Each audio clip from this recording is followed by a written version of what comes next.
it's unfortunate, but the public is being misled by a lot of statements by these anti-logging or preservationist groups. Certainly about the logging practices in the Tsitika Valley, about washouts, about the damage to the Tsitika River, to the Robson Bight, to the ecological aspects of the valley, that it's going to destroy the killer whales. These are false statements that have been put out to the public. Sue, is that true? There are some real problems with the way that the logging is being handled in there, and I feel that if the Tsitika management plan is the best that we can offer right now for the new forestry that is being offered within BC, that we are really in a lot of problems because it's not good enough yet. And that's what my concern is that the logging practices have to change. And the Tsitika is important to us because it is being touted as the best logging in BC. And Steve, if that's you had the a best, response to that? I would just like to ask Susan to be more specific in what logging practices that you disagree with in the lower Tsitika. the large-scale clear cuts, 700 hectares. I mean, this is, I know that you say that Well, was that's a the upper mistake, Tsitika, it was blowdowns, but it happened within the Tsitika follow-up, in the Tsitika management plan. One of the specific things that's very obvious as you go down into the Tsitika that looks nice is that you now plant seed on the road edges so that it looks nice and green. Now, that's nice, but that's not enough. That's not what we're changing. It's not just for aesthetics, isn't it? It's to keep the banks from sloughing away. I'm sure you're aware of that. Yeah. That's an improvement, but if that's the type of improvement, that's not enough. That's what I'm saying. There were still large clear cuts, and the streams are full of silt, and there is a siltation study underway right now because basically we don't have enough information, and my position as a conservationist is let's wait until we're certain before we log, and I see logging happening faster and faster.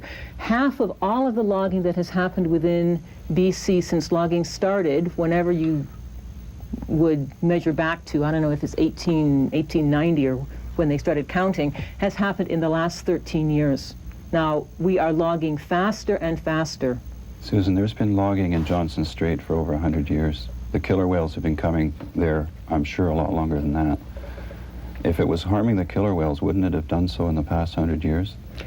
Half the logging, and the logging in BC has improved. in the last The logging has 13 improved years. in the last few years, where they're not dumping logs directly into the water anymore. They have dryland sorts.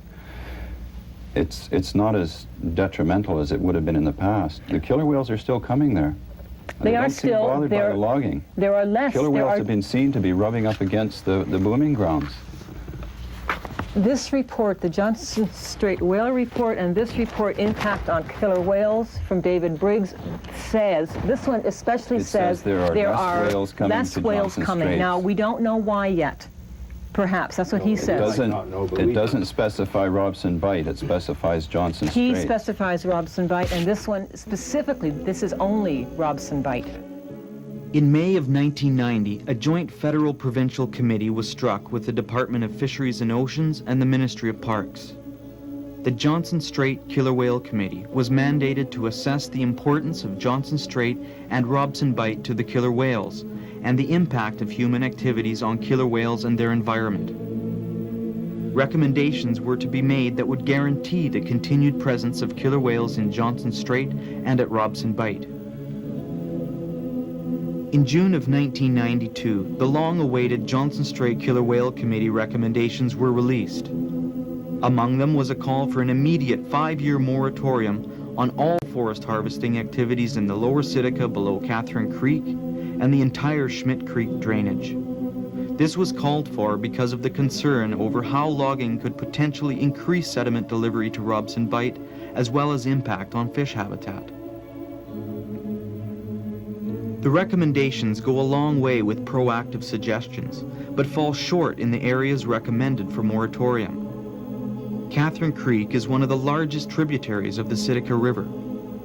To fall just short of including Catherine Creek and allow clear-cut logging to proceed in this major tributary could be a potentially devastating oversight. It is important to note that these recommendations were based solely on potential impacts on the killer whale's use of Robson Bight. Although the committee has recognized the association between the forest and Robson Bight, they were not mandated to comment on old growth values or the ecological importance of the lower Tsitika. Any future decisions made about the Tsitika cannot make the ecological values of this old growth oasis and the killer whale's use of Robson Bight mutually exclusive.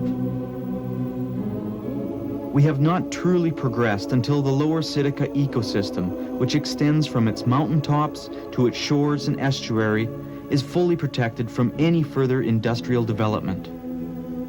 We have the opportunity now to save a crucial segment of wilderness, which will also ensure that the killer whale's activities are not disrupted, and the pristine visual backdrop which gives Robson Bight whale watching its world-class status is not destroyed.